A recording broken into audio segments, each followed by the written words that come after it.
Hello friends, വണ്ടി Chevrolet enjoy ആണ്. Enjoy 2013 model വണ്ടിയാണ്. ഇതിൽ കംപ്ലയിൻ്റ് എന്ന് പറഞ്ഞു കഴിഞ്ഞാൽ മേജർ സർവീസ് 2 ലാഖിൻ്റെ സർവീസാണ് ഇതിനകത്ത് നമുക്ക് ചെയ്യാനുള്ളത്. എന്ന് വെച്ചാൽ timing kit, diesel filter, air filter, എല്ലാ ഫിൽറ്റേഴ്സും, അതുപോലെ ഓയിലുകൾ, എല്ലാ ഓയിലുകളും കംപ്ലീറ്റ് മാറ്റണം. അതിന് കൂടെ തന്നെ EGR മാനിഫോൾഡ് കംപ്ലീറ്റ് നമുക്ക് അഴിച്ച് ക്ലീൻ ചെയ്ത് സെറ്റാക്കാനുണ്ട്. അതുപോലെ കസ്റ്റമർ പറഞ്ഞത് ചെറിയ ചെറിയ കംപ്ലയിൻറ്റുകളുണ്ട്. സസ്പെൻഷൻ സൈഡാണെന്നുണ്ടെങ്കിലും ഇനിയിപ്പോൾ റിയർ ഹൈ പ്രഷർ പമ്പിൻ്റെ അവിടെ ചെറിയൊരു ഓയിൽ ലീക്കിൻ്റെ അംശം കാണുന്നുണ്ടെന്ന് പറഞ്ഞു കസ്റ്റമർ. അപ്പോൾ അതും കൂടെ ചെയ്യാനുണ്ട്. ടൈമിങ് കാര്യങ്ങൾ ബാക്കി ടൈമിങ് ചെയ്യണമെന്നുണ്ടെങ്കിൽ എൻജോയ്ക്ക് നല്ല പണിയാണ്. എന്താണെന്ന് വെച്ച് കഴിഞ്ഞാൽ ക്രോസ് കാര്യങ്ങൾ, ഫ്രണ്ടേജ് കംപ്ലീറ്റ്, സസ്പെൻഷൻ പാർട്സ് കംപ്ലീറ്റും ഇറക്കിയാൽ മാത്രമേ നമുക്ക് അതിൻ്റെ ക്രാങ്ക് കേസ് ഇറക്കാൻ പറ്റുള്ളൂ. ക്രാങ്ക് കേസ് ഇറക്കിയാലേ നമുക്ക് മറ്റേ എന്താ പറയുക ടൈമിംഗ് കവർ അഴിക്കാൻ പറ്റുള്ളൂ. പിന്നെ സസ്പെൻഷൻ സൈഡ് എന്ന് പറഞ്ഞാൽ ലോവർ ആമിൻ്റെ പുഷൊന്നും കട്ടായിട്ടില്ല, കറക്റ്റ് തന്നെയാണ്. സ്റ്റെബിലിങ്കും അതുപോലെ തന്നെ കട്ട് ബുഷും മാറ്റണം. അതിൻ്റെ ഒരു ചെറിയൊരു സൗണ്ടും വീക്കും ഇതിനകത്ത് ഉണ്ട്. അപ്പോൾ അതൊന്ന് നമുക്ക് ചേഞ്ച് ചെയ്യണം. കട്ട് ബുഷ് കംപ്ലീറ്റ് ആയിട്ട് പോയിട്ടുണ്ട്. എന്ന് വെച്ച് കഴിഞ്ഞാൽ അതിൽ ഇൻസുലേഷനൊക്കെ വെച്ചിട്ടാണ് അടിച്ചിരിക്കുന്നത്. പിന്നെ കസ്റ്റമർ കംപ്ലയിൻ്റ് റിയർ ബ്രേക്ക് കാര്യങ്ങൾ നോക്കാൻ പറഞ്ഞിട്ടുണ്ട്. ബ്രേക്ക് എന്ന് പറഞ്ഞു കഴിഞ്ഞാൽ ഇത് റിയറിലെ റൈറ്റ് സൈഡ് സിലിണ്ടർ ഹെവി ആയിട്ട് ലീക്ക് ആകുന്നുണ്ട്. അല്ലേ, ബ്രേക്ക് സിലിണ്ടർ ഹെവി ആയിട്ട് ലീക്ക് ആകുന്നുണ്ട്. അത് നമുക്ക് ചെയ്യണം. പിന്നെ റിയർ ആം ബുഷ് കുഴപ്പമില്ല, പക്കയായിട്ട് തന്നെയാണ് ഇരിക്കുന്നത്, പൊട്ടലോ ഒന്നുമില്ല. റിയർ ആം ബുഷ് നമുക്ക് മാറ്റേണ്ട ആവശ്യമില്ല.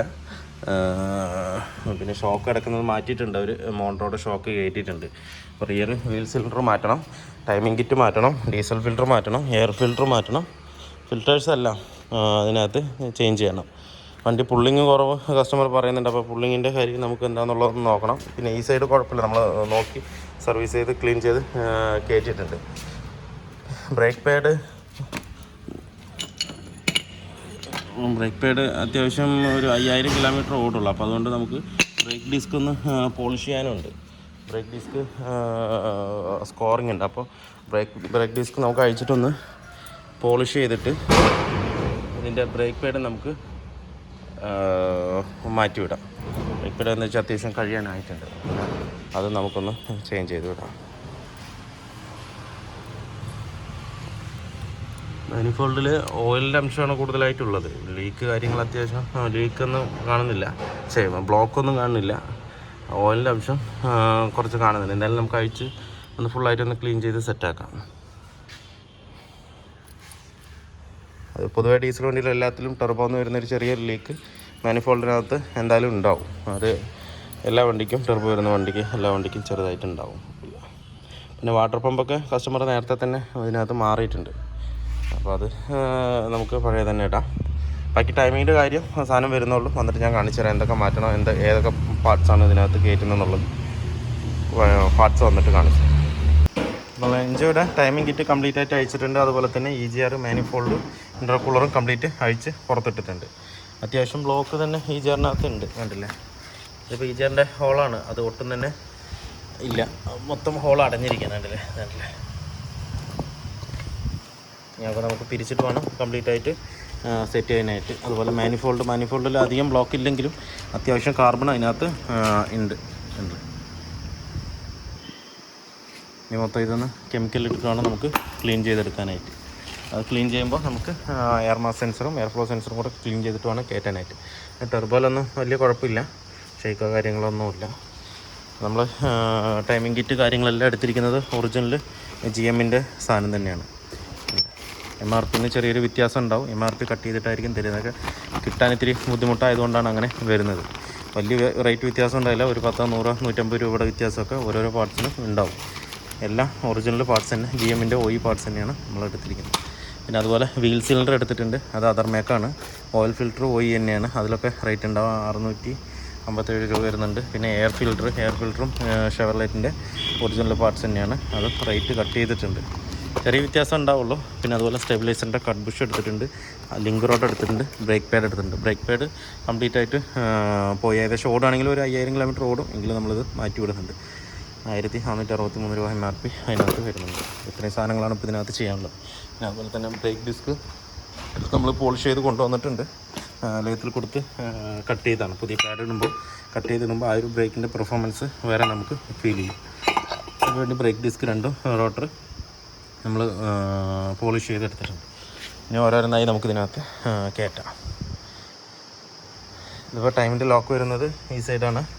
അപ്പുറത്ത് വന്നുണ്ട്. പിന്നെ ക്രാങ്കിൽ ആ സൈഡ് ഒരു പിന്ന് വെച്ച് ലോക്ക് ചെയ്തിട്ടുണ്ട്. അത് ഒരു ലോക്കാണ്. അല്ല ഫ്ലൈ വീൽ അതുപോലെ നമുക്കിതിനകത്ത് നമ്മൾ EGR മാനിഫോൾഡ് എല്ലാം കംപ്ലീറ്റ് ക്ലീൻ ചെയ്ത് പക്ക ആക്കിയിട്ടുണ്ട്. നേരത്തെ ഞാൻ ഫോട്ടോയിൽ കാണിച്ചു തന്നില്ലേ, ഇത്രയും ഹോള് ഇതിനകത്ത് വരും 2 സൈഡും.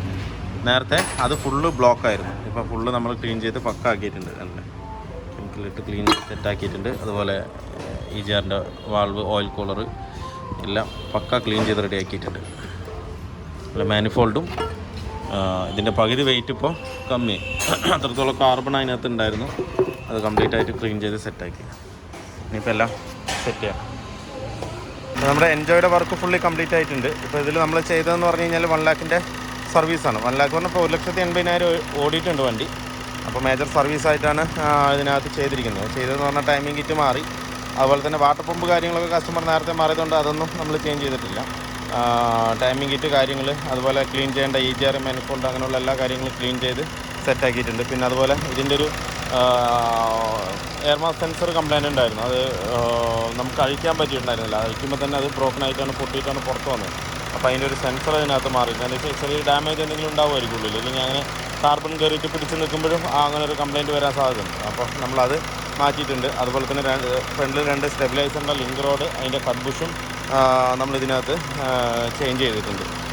അതുപോലെ നല്ല ബ്രേക്കും കാര്യങ്ങളും ഫുൾ ചെക്കപ്പ് കാര്യങ്ങളൊക്കെ, വലിയ കംപ്ലയിൻറ്റോ കാര്യങ്ങളൊന്നുമില്ല. സസ്പെൻഷൻ ഭാഗത്താണെന്നുണ്ടെങ്കിൽ ചെറിയ ഫോൾട്ടുകൾ ഉണ്ടായിരുന്നുള്ളൂ. അതെല്ലാം കംപ്ലീറ്റ് നമ്മൾ സോൾവ് ചെയ്തിട്ടുണ്ട്. കസ്റ്റമർക്കും ചെറിയ ഫോൾട്ടുകൾ, ഇത്തിരി അങ്ങനെ എന്നുള്ളൊരു ചെറിയ ഫോൾട്ടുകൾ മാത്രമേ ഉണ്ടായിരുന്നുള്ളൂ. പിന്നെ അതുപോലെ തന്നെ നമ്മളിതിൻ്റെ റെയിലിൽ ചെറിയൊരു കംപ്ലയിൻ്റ് ഉണ്ടായിരുന്നു. ആ റെയിൽ അഴിച്ച് ക്ലീൻ ചെയ്ത് സെറ്റാക്കി. എന്നാൽ സ്റ്റാർട്ടിങ്ങിന് ഡിലേ, അതുപോലെ തന്നെ ഒരു ചെറിയൊരു വൈബ്രേഷൻ, ആക്സേഷൻ കൊടുക്കുമ്പോൾ അത്രത്തോളം പുള്ളിങ് ഇല്ലാത്തതുപോലെ അങ്ങനെ ചെറിയൊരു കംപ്ലയിൻറ്റ് അതിനകത്ത് ചില സമയങ്ങളിൽ ആക്സേഷൻ കൊടുക്കുമ്പോൾ ഓട്ടോമാറ്റിക് ഓഫ് ആകുന്ന പോലുള്ളൊരു ഫീൽ, അങ്ങനെ ഒരു കംപ്ലയിൻറ്റ് ഉണ്ടായിരുന്നു. അപ്പോൾ നമ്മൾ റെയിൽ അഴിച്ചിട്ട് അതിന് 2 സെൻസർ അഴിച്ച് ക്ലീൻ ചെയ്തപ്പോൾ ആ കംപ്ലയിൻറ്റും പക്ക സോൾവ് ആയിട്ടുണ്ട്.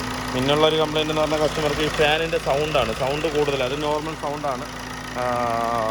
സൗണ്ടിന് യാതൊരു ബുദ്ധിമുട്ടും അതിനകത്തില്ല, പക്ക തന്നെയാണ് സൗണ്ട്. നമുക്ക് ടച്ചപ്പ് ചെറുതായിട്ട് ഈ സൈഡും അതുപോലെ തന്നെ ആ ഡോർ സൈഡൊക്കെ ചെറിയ ടച്ചപ്പ് ഉണ്ടായിരുന്നു. ആ ടച്ചപ്പ് നമ്മൾ ചെയ്തിട്ടുണ്ട്. ഈ ബമ്പറിൻ്റെ ഈ കോർണർ, അതുപോലെ തന്നെ ഈ ഡോറിൻ്റെ ഈ ഭാഗത്തായിരുന്നു തുരുമ്പിൻ്റെ അംശം നല്ലോണം ഉണ്ടായിരുന്നു.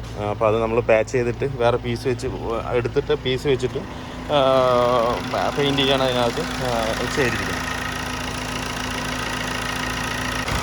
അതുപോലെ ഇതിൽ ഇട്ടിരിക്കുന്ന എല്ലാ പാർട്സുകളും നമ്മൾ OE പാർട്സ് തന്നെയാണ്.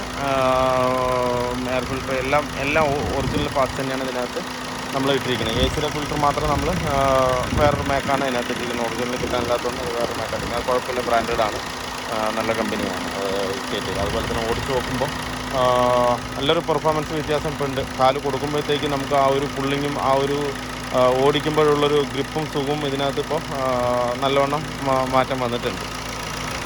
അത് ഓടിച്ച് നോക്കുമ്പോൾ തന്നെ അറിയാം. പിന്നെ അതുപോലെ സ്മോക്കിൻ്റെ കാര്യങ്ങളെല്ലാം പക്ക സ്വാഭാവികം. EGR മാനിഫോൾഡ് അങ്ങനെയുള്ള ഭാഗങ്ങളെല്ലാം ക്ലീൻ ചെയ്യുമ്പോൾ തന്നെ ഈ സ്മോക്കിൻ്റെ പ്രശ്നമെല്ലാം സോൾവ് ആകും. അതുപോലെ പുള്ളിങ്ങിൻ്റെയും നല്ലോണം വ്യത്യാസം വരും. അപ്പോൾ അത് പക്കയായിട്ട് വേണ്ടിയിട്ട് വന്നിട്ടുണ്ട്.